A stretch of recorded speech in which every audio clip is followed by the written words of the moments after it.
Okay. 1 down. 6 more to go. First things first. Isabella had like all of those people gone. Over here. Let's take a look at the journal entries. Before going to the mansion, dropped off and blah blah blah. Today marked the open house from the infamous, well-known.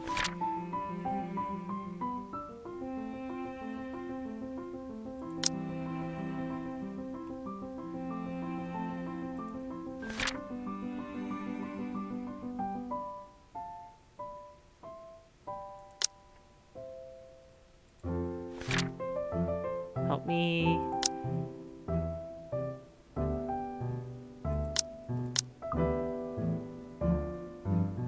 Yeah, okay. Moving on.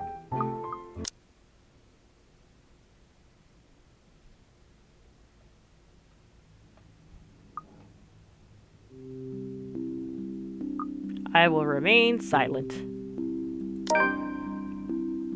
I am happy. And I'm sure he will be too, once he gets over this little upset.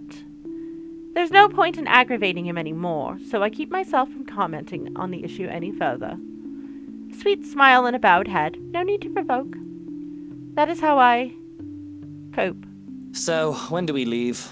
Where are we even going? We're scheduled to leave after lunch for the Ermengarde Mansion. Das ist ja interessant. It's just Deutsch name. Is that infamous mansion? Yeah? I have seen it from afar. It's a huge property. Very beautiful if it wasn't left abandoned. Certainly a house befitting lords and ladies of the land. A house good enough for nobles, huh? It is well known then? I guess that doesn't make it a total waste of time. Our old sous chef mentioned going there for Halloween last year. We've not seen him since. Not that I mind. He made terrible pumpkin soup. I smile even as they turn their backs to me. The ride to the mansion is quiet, with Luke having stared out the window the entire time, not paying attention to anything around him. What's been bugging my mind, however, is that Isabella. Is that Isabel? Bad blood, okay. What is her problem? I still don't quite understand what is happening. One moment she's scrambling to give us the paperwork to finalize the sale, then she's panicking over some sort of prank letter or another. The second thing on my mind is how touchy my darling husband is being towards the poor dear. I cannot even plaster a smile on my face, a horrid scowl taking its place. There is no way I can pretend nothing is wrong as I hum. And I'm sure little Lily here would certainly appreciate it if you remove your pretty hands from her, darling. He's quick enough to detract his hand, which is all that the girl needs to, well, for lack of a better word, escape. I think I need to step out for a while. I'll be back. Her partner follows, shouting after her without hesitation. There's an awkward air among us as we are left in the wake of whatever that was. The others murmur and gossip with each other, speaking of the poor daft girl and telling the tale to whoever was not audience to the act in the first place. It doesn't take too long for the woman Rose to return and pull us aside into the study for what I rightfully assume is damage control. Rose invites Marianne too, hoping to apologize to her as well. But the woman refuses, saying she's not one of her clients anyway. That leaves Rose and Luke, the last all too eager to make himself comfortable in the study he's no doubt already claimed as his own. I can't apologize enough about what just happened. Please forgive Isabella. She's been under a lot of pressure lately. She's young and all those rumors about this being haunted just got to her head. And it must be this terrible heat, too. Not a drop of rain for days now. Oh, it's fine. The poor girl must feel so embarrassed about what she just did. But I say, let bygones be bygones. After all, she's only a child. She looked, 19? I shoot Luke an accusing look at these words. After all, he tried flirting with the girl. The nerve of him. And not only that Isabel girl, but also Marianne and Rose too. What kind of husband would think that it's even remotely a good idea to make moves on 3 different women while his wife stands there? Did you drink while I wasn't looking? She's a bit older than that. But again, I apologize.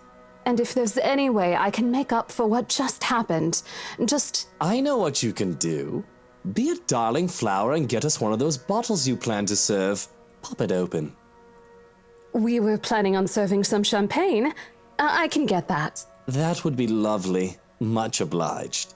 Do you want a glass as well, Ms. Wright? Oh no, I'm fine. I really shouldn't be drinking right now. And Luke shouldn't be either. But right now, I'm just too tired for any sort of argument. I don't have the heart to scold him in public as well. I am certainly not his mother.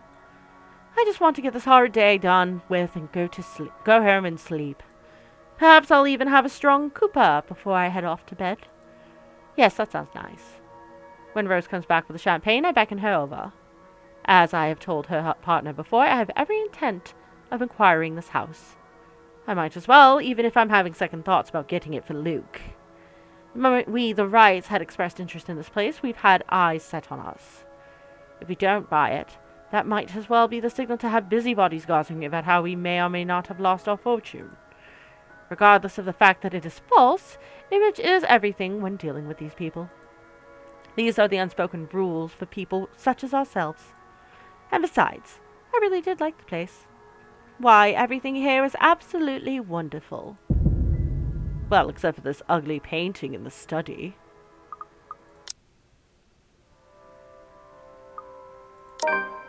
But this isn't the first estate we've acquired, of course. We've bought plenty of others, from penthouses in Luxbourne to vacation townhouses in nearby cities.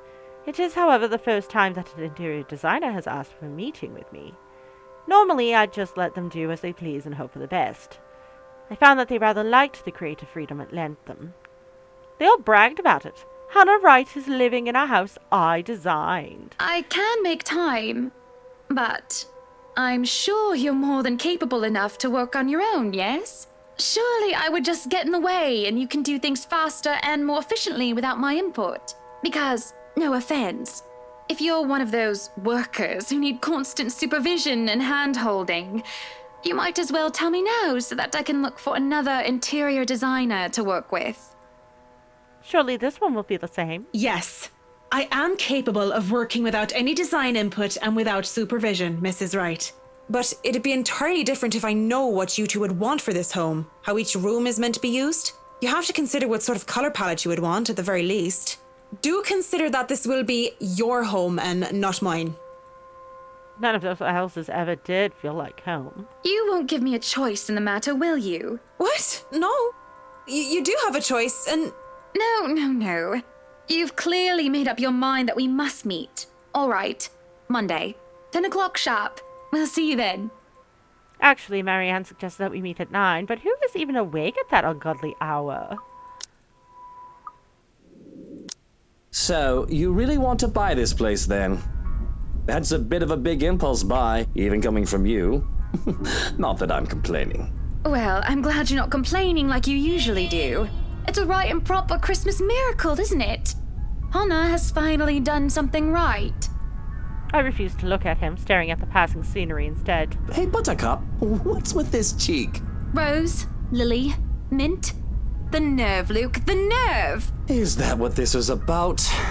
1, that woman's name was Rose. And 2, you know I don't mean a word of that empty flirting.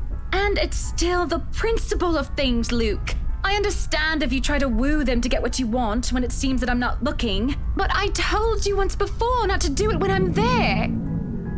Luke dealt with other women in the past to get what he wanted. Sometimes I have my doubts. I really want to believe that I am an exception. That he is not just using me like how he used those other girls. I am having a hard time believing that now. And it isn't just the shameless flirting. There's something about that Marianne woman, as if Luke is familiar with her. As much as it shames me, it makes jealousy rear its ugly head. I am, suffice it to say, ticked off. Really? I forfeit my trip to Cardiff for this, and you're still not happy. Oh, trust me, Luke. I am very happy. Very happy that, for once, we are doing something that I want. Can you not see the smile on my face? It is only when I let loose those words that the truth hits me like a slap in the face. And by the looks of it, it seems to have the same effect on my dear, darling husband. It has always been Luke wants to do this and Luke wants to do that, hasn't it? I don't even remember the last trip we went to, which was of my own choosing, without needing to get the man's approval. On the other hand, I was pulled along to every single expedition he wished to tackle, and I never objected. The rest of the ride home is spent ignoring each other, pretending the other doesn't exist. Arriving at our penthouse, my first order of business is to get into bed. Forget a hot bath and forget the tea. I just want to bury myself in blankets and forget everything in my slumber. It seems that Luke's the same idea in mind as he tags along behind me. But this is something I will not allow the moment I pass through the door. Out. What the bloody hell, woman? This is my bedroom too! Luke stands flabbergasted as I deny him entry into our chambers. His pillows lie on the cold tiled floor away from the warmth of our soft down bed, and my gaze promises him the same fate if he does not budge on this matter. Don't even try to argue, because I am very cross with you, Luke Wright. You can take the second bedroom or the guest room if you wish, but I do not want to see you at all for the rest of the night. Johans! Our butler wanders over, a curious expression on his face. He doesn't quite hurry, moving at a relaxed pace, no matter how angry his master sounded. No, you are not allowed to sleep in my room, sir. That's not what I mean! Help me talk some sense into her! There is no sense in questioning her right to be angry, sir. So, if I might be excused, I'll go prepare the second bedroom for you. I have to keep a straight face as he stomps away in defeat. Mutiny! This is mutiny! It kinda is, actually. The system is being upturned, and the people are rioting, and everything is left asunder. It isn't every day that Luke is rendered speechless by someone he considers inferior, or to yield to another authority without an ulterior motive. His pride just won't allow it. I do keep telling the man to treat his people better. He may throw whatever fit he wants, but he will not be getting his way tonight. Victorious, I celebrate by jumping face first onto our bed. Undignified, yes, but nobody is here to judge me anyway. Right? Nobody is here to tell me what to do. Yet, as I succumb to sleep, I can hear them whisper to me. I can hear them whispering. Oh, that's foreboding. Calling for me. They want me. Need me. They drown me, pull me down, and suffocate me in their embrace until I sink to the bottom. A deep abyss awaits, inviting yet foreboding. They're calling to me from in there, aren't they? And I do want to help, I do. But when I try to reach out, something pulls me back, like a hook sinking itself into my stomach. Oh!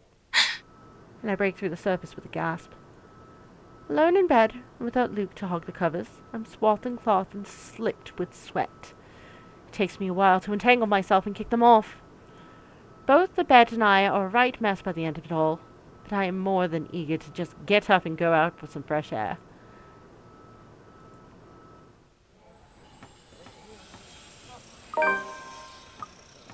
The day has gone by, a blur. We hadn't talked much, Luke and I, outside of necessity. In fact, we hardly talked beyond the topic of acquisition of properties. Properties being the mansion, obviously. Everything has been so busy that I haven't talked to anyone outside of business, and it is just so stressing.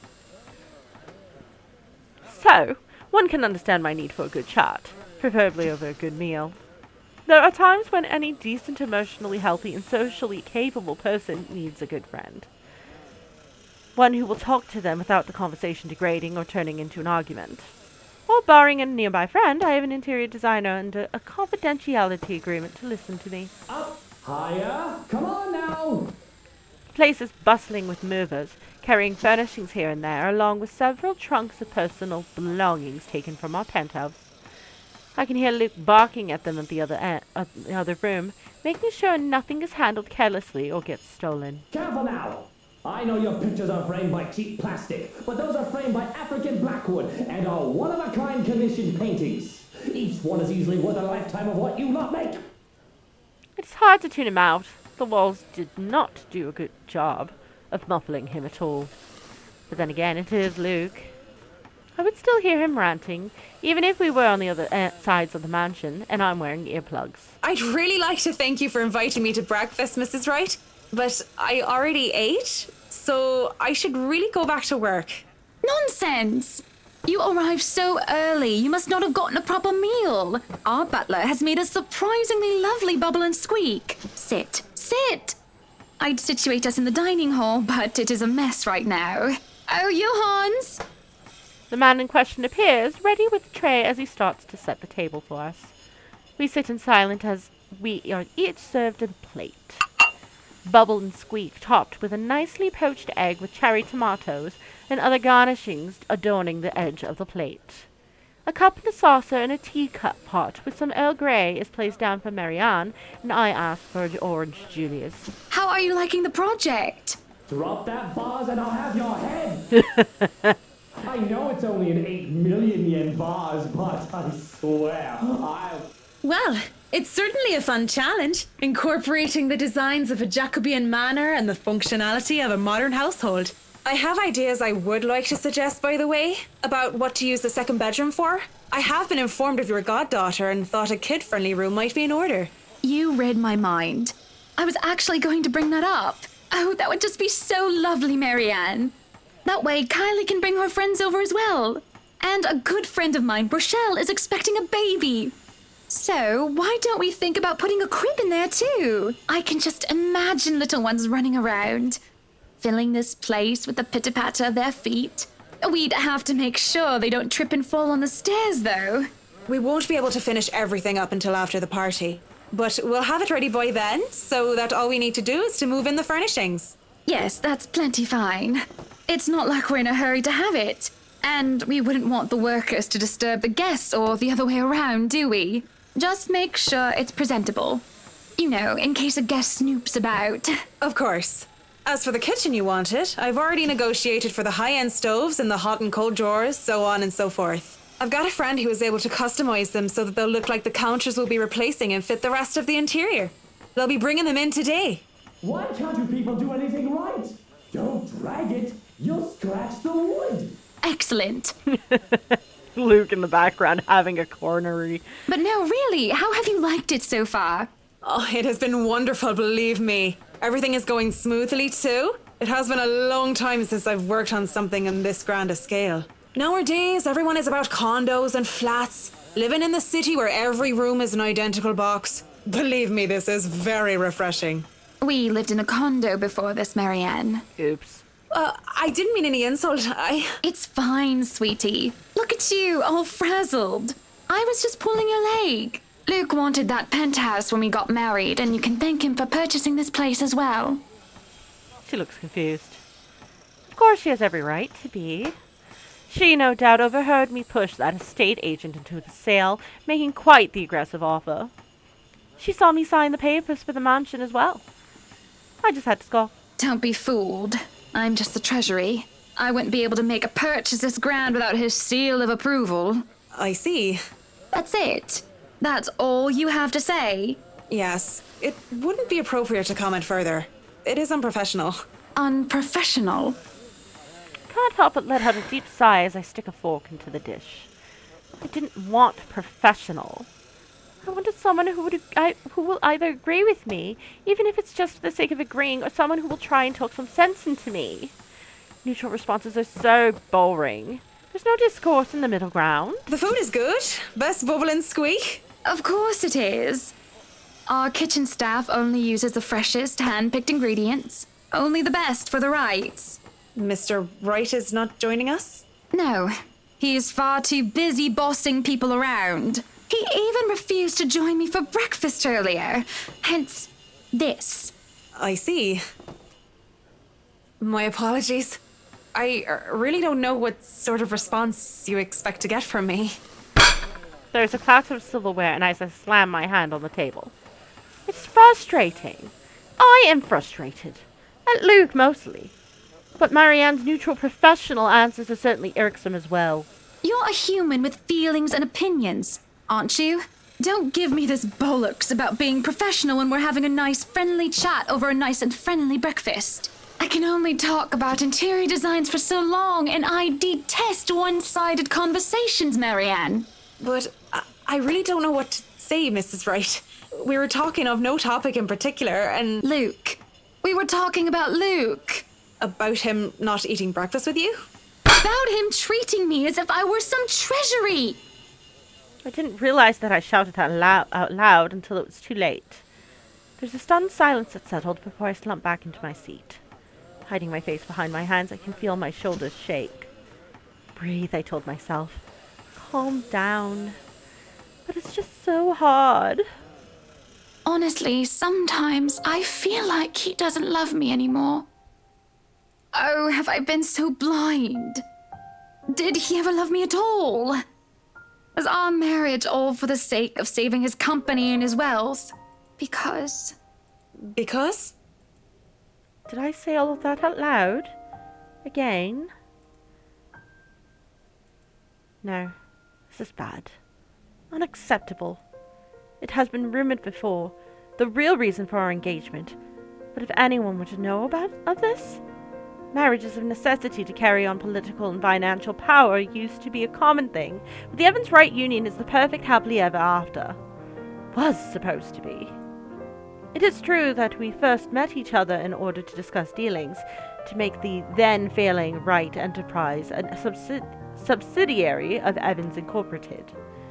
But I do remember being in love with him, and there were times where he said he loved me back, even if I'm not sure what the truth is now. Either way, I do not want the Wright name or the Evans name dragged through the mud because of a slip-up. And if Marianne so much as talked about this... Well, I'm not going to let Marianne do so now. No. She isn't going to talk about this, ever. I take in a deep breath. I've always been the matronly of Luke and I, and many have seen my dear, darling husband get angry before. But there will be repercussions if I am angered. People often forget that. You know, I can make life very difficult for you if you speak a word of this. At my little declaration, I met with a stony look from the other woman. I won't speak a word, Mrs. Wright. Won't you? How would I know? What guarantee do I have? I have signed a document, Mrs. Wright, saying that I will honor your confidentiality as a client. It does not speak only about the design of your home, but also about what I may hear or learn during my time here about you as my client. It's all on paper. There is no need for threats, Mrs. Wright. I don't trust you, but I suppose that I will have to make do with that. It's in the contract. She says it with a tone of finality, like as if it answered every little problem. In the contract. Marriage is a contract, is it not? A contract where one spouse has responsibility and obligations towards the other. A contract wherein two people either enter a monogamous relationship as overseen by the law and, certain cases, by the church. But if that sacred contract, which has stayed through the test of time, can be broken, how am I to trust any other? The door to the parlor opens, cutting through the tension in the air like a knife. Madam, the photographer from Luxury Living is here. I give him nothing but a small nod. If you dare tell anyone about what you just heard, well, I'll make sure you regret it, Annie darling. Now, if you can excuse me. Standing up and walking out, I hear no reply from her. Neither do I bother to answer the questioning look the butler gives. An interview with Luxury Living. That is today, isn't it? Oh, yes. People had caught wind of our new mansion the very moment we left the open house. Luke had boasted he could acquire the property in no time, and allowed a photo shoot for an interior design magazine to be scheduled today. Well, there were complications, and it took longer than it usually does for us. Right now, I am not in the mood for any interview, and I have no other choice now, do I? Mansion grounds has been one of the first things to be fixed up aside from the bedroom. Although it's still a work in progress, it had its promising start, and I can already see the flower patches. Luke's favorite daffodils stand out easily, having been transplanted from the pots that used to litter the rooftop of our penthouse. Why, if the moving crew thought that Luke was being hard on them, they clearly didn't see the landscaper on his way out. The man looked like he was ready to faint, and Luke seemed ready to kill him by the end of the discussion. Whatever quarrel I had with Marianne, Luke, or anyone else is forgotten as I put on a cordial face. Miss Wright, yeah? Hi, Zachary Steele here from Luxury Living, ma'am. Hope you weren't waiting too long. But it looks like you're still moving in, huh? Thought for a second there my calendar was wrong and I came here too early. The one and only. Welcome, welcome to Maison de Right. And yes, we've been in the process of moving in as we were delayed. But it won't be a problem. They're just adding a few things here and there, and you should still be able to do your work. Where's the rest of your crew then, Mr. Steele? Zach is fine, please. Mr. Steele makes me feel like I'm a mascot for a cleaning product. Anyway, I'll be your one-man crew for today. Don't worry, been doing this gig for a while now. You must be quite the veteran to handle this on your own. We've had a full crew coming into our penthouse the last time we were covered in your magazine. Veteran? Oh, your words are too kind, Miss Wright. Hannah, if I get to call you Zach, you have my permission to call me Hannah. Alrighty then. Anyway, I'm no veteran, but I know my camera well enough to make sure this is a good shoot. You can trust me on that, Miss Wright. Hannah. Zachary proves quickly enough that I can, in fact, trust him. His skills with the camera and experience in this industry, at the very least.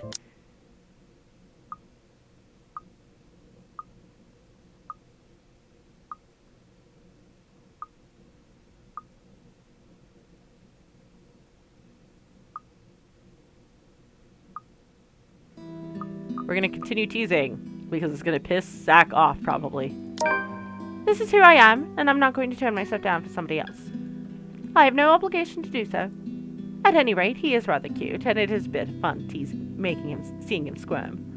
What's the worst that can happen? I doubt it'll be anything bad, considering how much of a gentleman he is. Oh, stop doing what, Zach, sweetie? Touching my arm and looking at me like that. Sorry, Zach. I don't really want to do this, but I'm doing the piss off everybody run, and getting everybody killed run, so we're getting it all out of the way. Sorry, dude.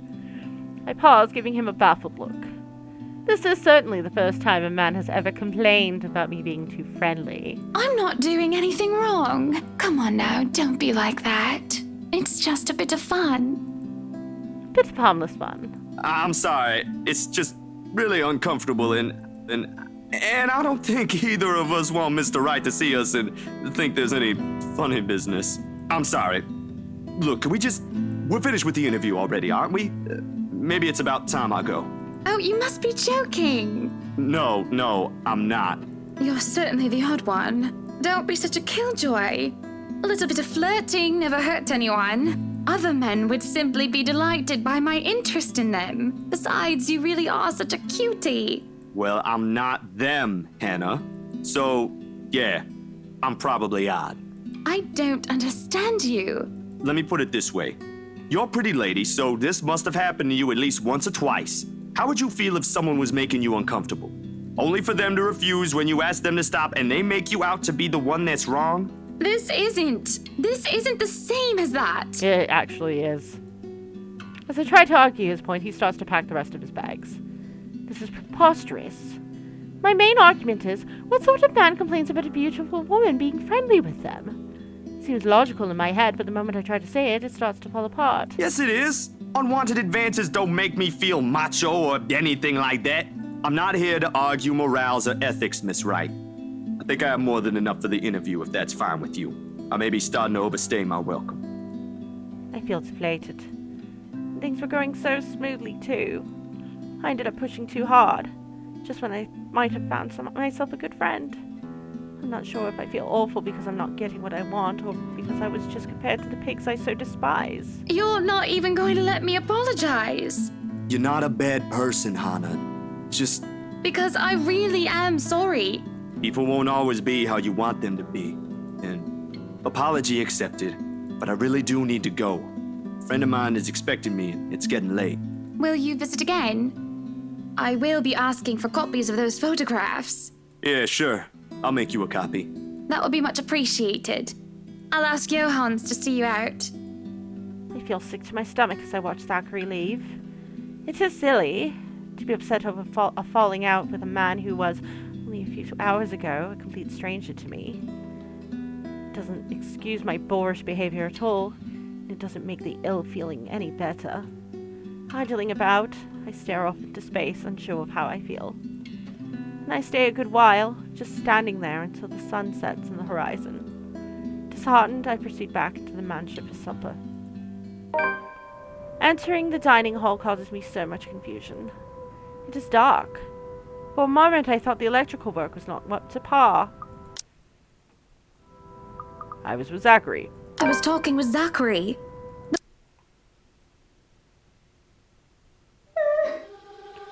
Call them out. I knock 3 times. Waiting for any sort of reply yields me no response. And I've already touched the floor hatch far too many times than what I'd like. I take a deep breath before reaching out again to whoever's inside. I've learned from the experience that people respond better to kindness than threats. Shouting angrily would not help in coaxing them out. You, in the cellar, do come out. We don't want Luke waking up and finding you in there, do we?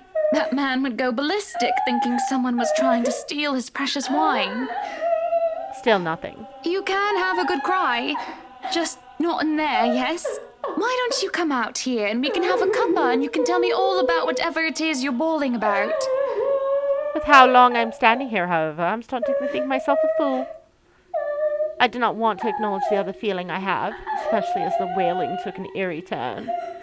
The thought of being played with didn't sit too well with me, and I had to stop myself from getting too hot-headed as I tried one more time. Now you come out of there!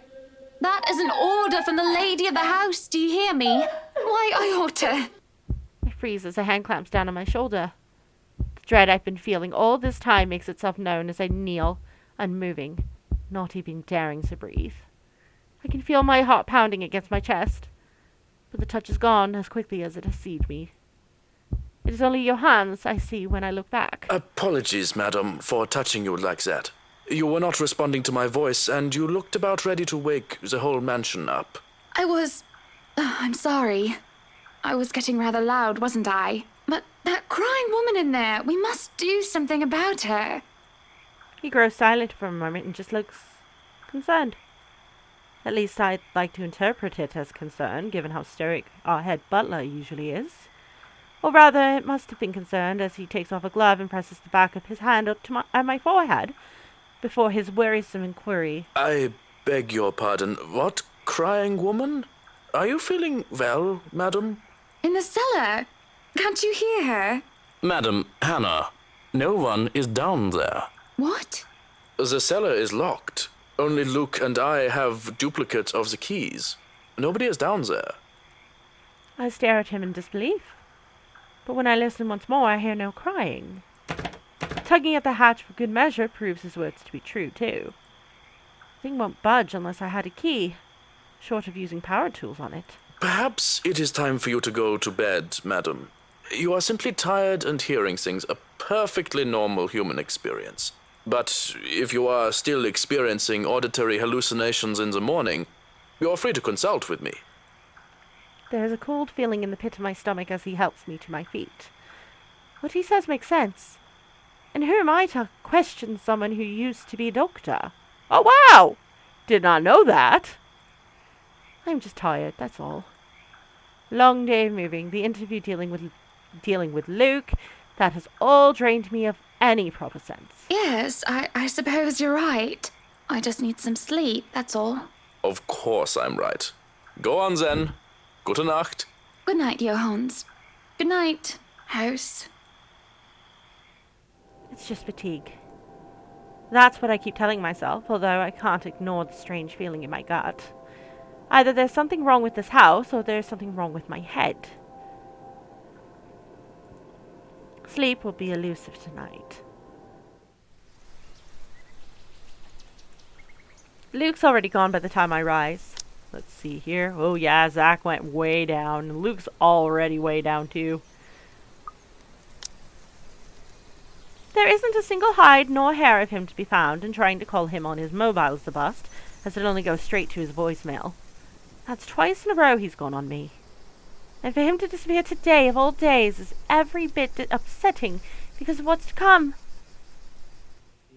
The morning's once again filled with a whirlwind of activity. Fortunately, I am much more refreshed as I took a break from my responsibilities. I haven't the faintest clue where Luke was yesterday.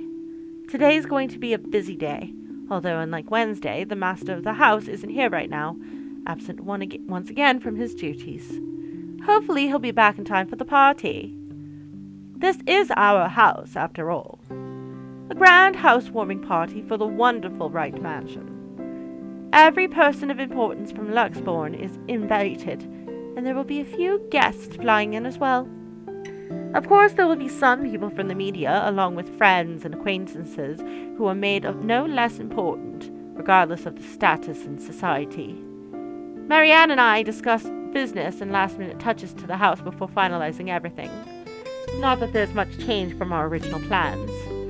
Bar any huge additions to the property itself, the mansion is nearly 100% complete. You have certainly exceeded expectations, Marianne. Everything looks so marvelous, and in such a short time, too. Well, I can't take all the credit. People have certainly been enthusiastic about the idea of working on the Wright Mansion. There won't be any more problems unless Mr. Wright has any more objections about the second bedroom. Luke and I had a small tiff about making the second bedroom into a child's playroom, which I insisted is completely practical. In the end, he had to acquiesce. I didn't give him any choice in the matter. I even bought this wonderful wooden crib from the antique store yesterday, including some toys. Just in case anyone brings the baby, of course. Besides, we have little need for actual guest rooms. We hardly have guests who spend the night. If we absolutely have to, we often choose to foot the bill for their visit in one of our hotels instead, always at Luke's own insistence. I don't know. I don't know, Marianne. She hesitates, taking a sip of her coffee while I stare into my own cup of tea before she speaks. Perhaps it has been the years, perhaps not. It might just be the little things that have built up all this time. It might be something big. I wouldn't know all the details. But in any case, with things like these, I've seen couples take time apart just to cool off. Sometimes they get back together in the end with lighter hearts, and sometimes they don't get back together at all, but part on better terms. Speaking from experience, are we, Miss McCullough?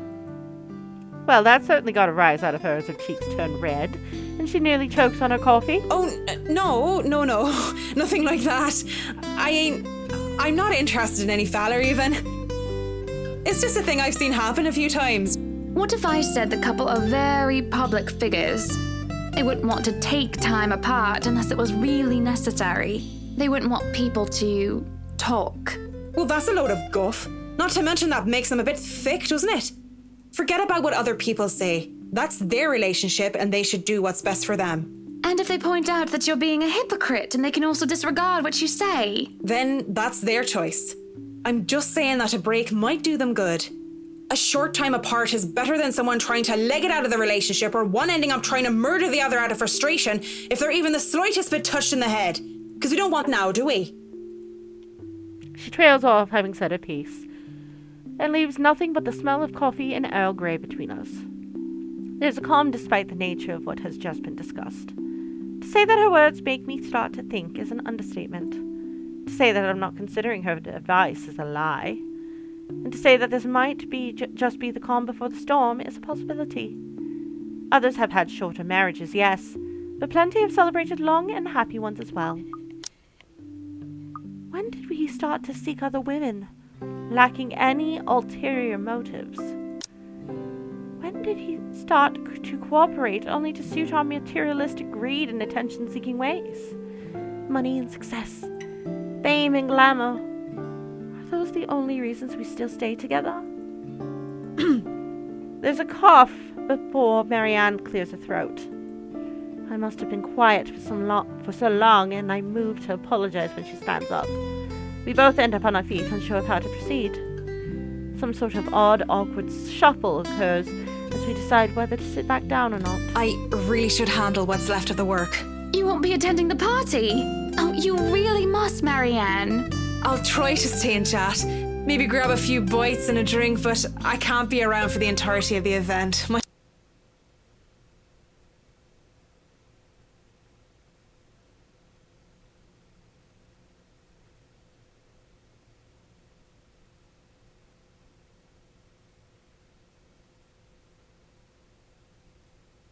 And that... It's now that Johannes returns with security along with a concerned-looking Officer Lee.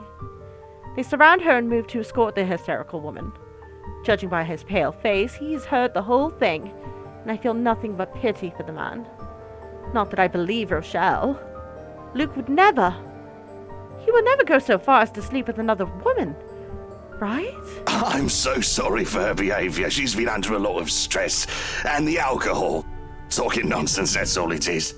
You're not allowed to drink because of the baby, Shelley. What are you thinking? Nothing to see here, people. Move along.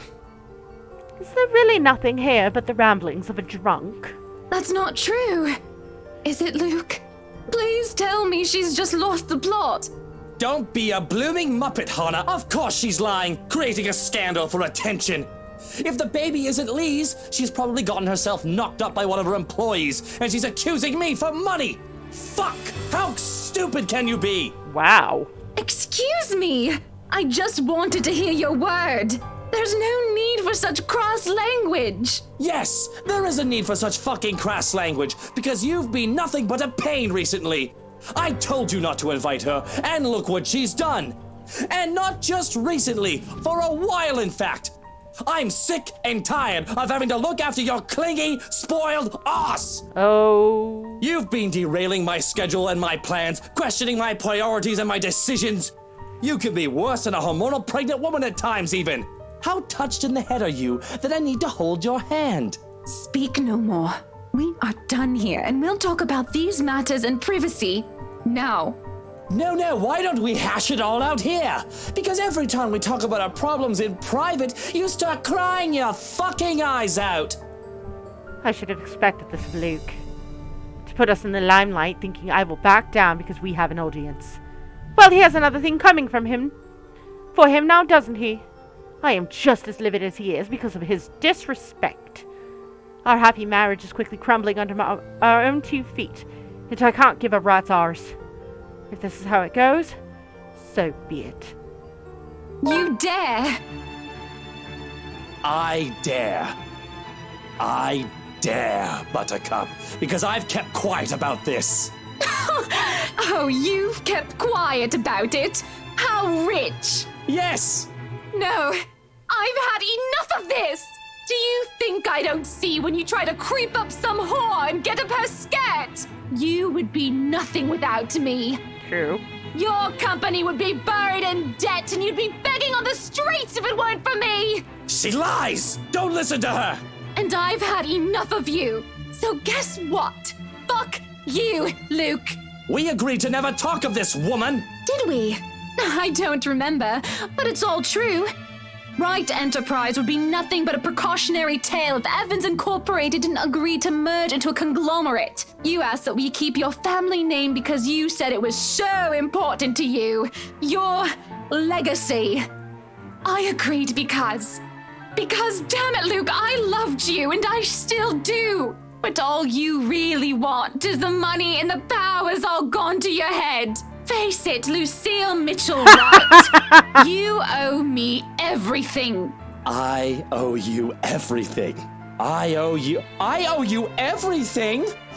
Who's running the business now while you sit at home like a pretty princess? If I recall, you told me to retire so that I can enjoy my time as Mrs. Luke Wright.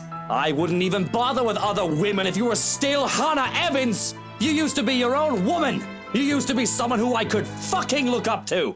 Now look at you. If I wanted some brainless bint, I'd go to the whorehouse and play any old strumpet like a fucking fiddle. Wow. That's all you are now. A brainless, good-for-nothing... Slap. A slap echoes in the ballroom. I knew it was coming too. I didn't even realize that I've lifted my hand against him. Not until he's already clutching his reddened cheek, eyes wide and unspoken curses hanging from his lips. That's it! This party is over! Everybody leave before I have you all thrown out! There is a shuffling as the near-forgotten audience can't decide whether they are to mill about and wait for what might happen next or do as instructed. Their minds are made up for them as Luke storms towards the doors and slams them open and roars, Go! And as if they were awakened from a trance, the crowd starts to leave one by one. Some of them, the nosier ones, medium alike, tried to stay, but they are eventually dragged away by security. They slowly trickle out, from the busboys and the waiters to the musicians and the bartenders. Even our butler leaves us, closing the door to the ballroom shut behind him. Then and there, I didn't know what to say. Should I apologize for striking him? Yet every part of me is still shaking in anger. I want to scream every bit of hatred I have for him, every ounce of bitterness, things that I couldn't say before. But I also feel tired. Oh, Hannah! What am I going to do with you? He laughs. Laughs! Before I can respond, he leaves. To where? I don't know. I'll never find out, as I don't have the courage to follow him. Or leave this room. Slumping into the nearest chair, all I can see is his face, red and wide-eyed. His empty laugh echoes over and over again. Only the walls act as my audience now, and I can feel their accusing eyes burn onto me. There will be no sleep tonight.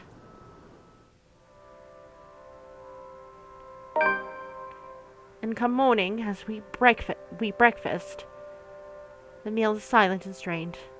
I cut too deeply into my sausage and almost excuse myself have I not spied Luke mashing and stirring his poached eggs with a fork like a petulant child. Conversation is terse, though that is no big surprise. What else can you say after you've verbally lashed out at each other in public? Apologies seem like trifle things now, in comparison to what transpired last night. I'm not the one to rush when eating, but withdrawing sounds like the best course of action. I can leave the dining hall, hole myself up somewhere where I won't be bothered. And he? Well, he has work today. I almost have gotten away with it too, if he did not speak up all of a sudden. Hannah, wait! Don't go just yet. Please. What is it, Lucille? I have thought upon it that perhaps I am at fault for what happened yesterday and for your frustrations. Oh, you've considered that it's your fault. Okay. I've been a neglectful husband, and if you would still have me, I hope to correct that. There's not much to do today for me, and I was hoping that we might be able to talk it out. If you are willing to still work it out with me, you will have my afternoon. Just your afternoon. He stands and approaches with steps, careful and wary. He treats me as if I'll take flight at any moment, and it'll be ridiculous if I don't find it even a tiny bit endearing. And when he stands before me, he takes both my hands into his, ready with a declaration. You will have my afternoon and every moment after for the rest of your life, if you are willing. I hate it. I hate how he can easily make me fall in love with him all over again. Just this one chance. If you don't show up, I may very well just pack my bags and go, you hear me? Loud and clear. Off to work I go then. Until later, Buttercup. His grip is tight as he kisses my hand before letting it fall. I feel lighter in spite of it all. That leaves me the rest of the day with nothing, really. I thought I'll have to spend it making plans to leave this house and him. But instead he has me worrying and feeling relieved at the same time. It is quite paradoxical. I still have plans to eschew everything and everyone until the afternoon, which is proving to be quite difficult as everywhere I look, Johann seems to appear out of thin air. I love our butler along with his wonderful husband and 2 darling children. But he never seems to understand the concept of privacy or personal space at the worst of times. The man is often quiet, even while he works, and I can't forget that he's there with no trouble. It's the principle of things, however. What are you doing? He's told me to look after you. This isn't going to turn out well, you know. Pardon? You should just leave. If I were you, I'd left a long time ago. You have the choice to do so, you know. Not everyone does. Is that what you've been stalking me all morning for? To tell me to leave my husband? It is not going to turn out well, meine Freundin. Looking back at Johannes, I see his usually indifferent expression painted with concern. He still stands tall and his body betrays no emotion, but his mouth is set into a grim, harsh line, and there is a slight furrow in his brow, curious and minute details that no one would find unless they cared to look. These little things trouble me. Still, if he believes that I will leave when Luke has extended an olive branch to me, well, he's wrong. And that's your opinion, Johannes. If you wouldn't mind, I'd like to be left alone with my thoughts, please. If you'd like privacy, I suggest finding it somewhere else then. Somewhere outside the house, maybe? I'm going to my room. Tell Luke that I'll be waiting for him there. I'd really rather not. That's an order, Johannes. The remaining hours pass with little fanfare as my wish to be alone is respected. I only see Johannes again when he brings me my supper. Bouillabaisse, along with squid ink brochet. Something that I hadn't requested, but I'm grateful nonetheless. And once more after that, to clear my plate again, away and inform me that Luke is back home. Honey, I'm home. Hearing him call for me fills me with a certain dread. The reasons I cannot comprehend. Perhaps I'm just nervous about this little talk of ours. Yet something in the back of my head is nagging at me. It is irrational, but I feel myself freeze in trepidation. I have to will myself to breathe, when I am conscious of the fact that I've been holding it in. Darling, love, buttercup, why aren't you answering? It is with unease that I answer. Upstairs, Luke! There's a moment when I am nothing but a bundle of nerves. His footsteps echo from the hallway, and the creak of the door sends chill down my spine. Here I am expecting a warm welcome home, and here you are locked up in the room like a shut-in. Okay, I am going to save this here. Oh, there's actually... Okay, wow. Okay, so I'm going to leave it here. Oh, Hannah, what am I to do with you? You're looking a little bit pale. Are you all right? I must have had something funny, actually. Maybe from the party last night. Maybe breakfast or lunch. Is it the bouillabaisse or the brioche? Johannes had been acting really strangely while you were gone. Do you think? Do I think what? That he poisoned you? Don't be silly. He wouldn't do such a thing unless I tell him to. Oh. He jokes and laughs. That does nothing to ease my nausea and only makes my stomach churn even more. I try to smile and laugh along, but I cannot put on a fake face this time. Noticing my discomfort, he pulls me into his arms. Oh! In his hold, I feel safe. Or I should at least. But there's still a stirring restlessness inside of me. Don't you worry. If you are sick, I'll take care of you myself. I did tell you that you'll have my afternoon and every moment after for as long as you live, didn't I? Uh-huh. I am just so worried about my poor wifey. That Rochelle woman had some nerve, and I've insulted your honor so. My poor wifey has been through so much. It is when I feel his hold turn painfully tight that the dread turns to fear. My poor, spoiled wifey, Hannah fucking Evans. Silver spoon in her mouth, never had to lift a finger in her goddamn life. Poor wifey trying to ruin everything for me. All that I've worked so hard for. She'll just take it all away. Just like that. She really should have listened to him. We've got to fix that. You know, you and I, we have to make sure you don't pull a dodgy stunt like the one you did last night. Even if we have to take you out of the picture permanently. It is as he presses something sharp at my back that I've realized far, far too late what he holds in his hands. Why are you doing this? My life is in his hands, held hostage at a knife's edge. Because, Hannah, darling, It's never enough.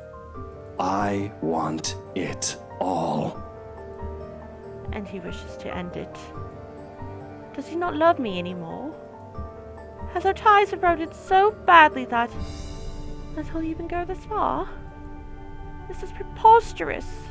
Surreal. Yet here I am, frozen in his embrace while he holds a knife to my back. The very man I loved and trusted the most is the one to kill me. And sadly enough, this is the longest he's held me in a long while. It is a contradiction, both beautiful and horrific. How did it come to this? You don't have to do this. You can still have it all, Luke. Just please, don't you love me? That makes him pause. Oh, I still do, Hannah. I do love you. But you're outliving your usefulness. In fact, you're becoming a pain in the arse, just like your dear old dad. Oh, no, don't tell me he killed her father. Now I'm doing you a favor, and you'll be with him again. Real soon. Dignity and grace is forgotten as I become a blubbering mess, begging to be spared. Please spill from my lips prayers to Luke for his mercy, because, please, I don't want to go. I'm not ready to go.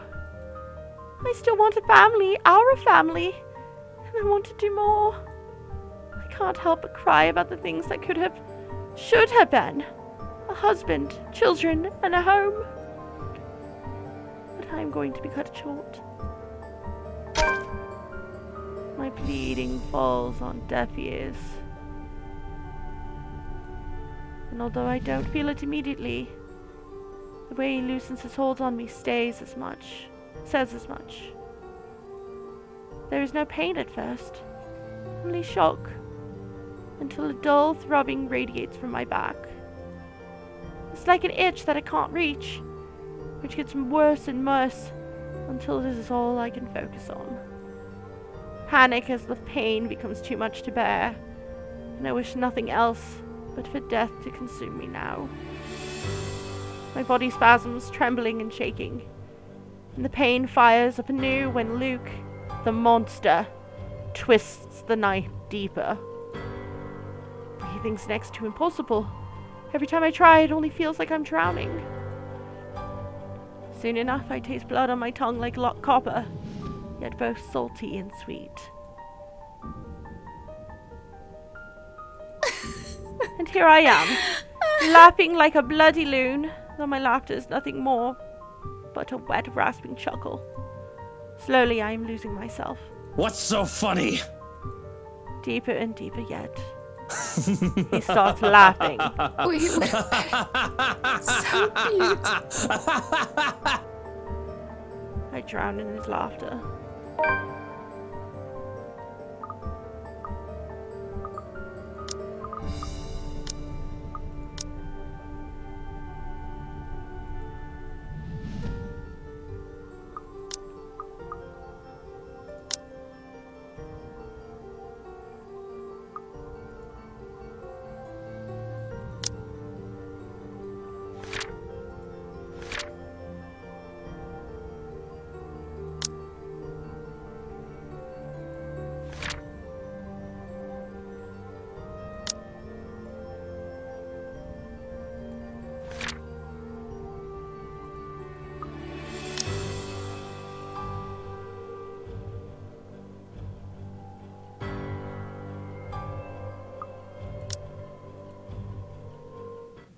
Oh, wow. That's very graphic. Well, okay, I guess I've unlocked a memory fragment.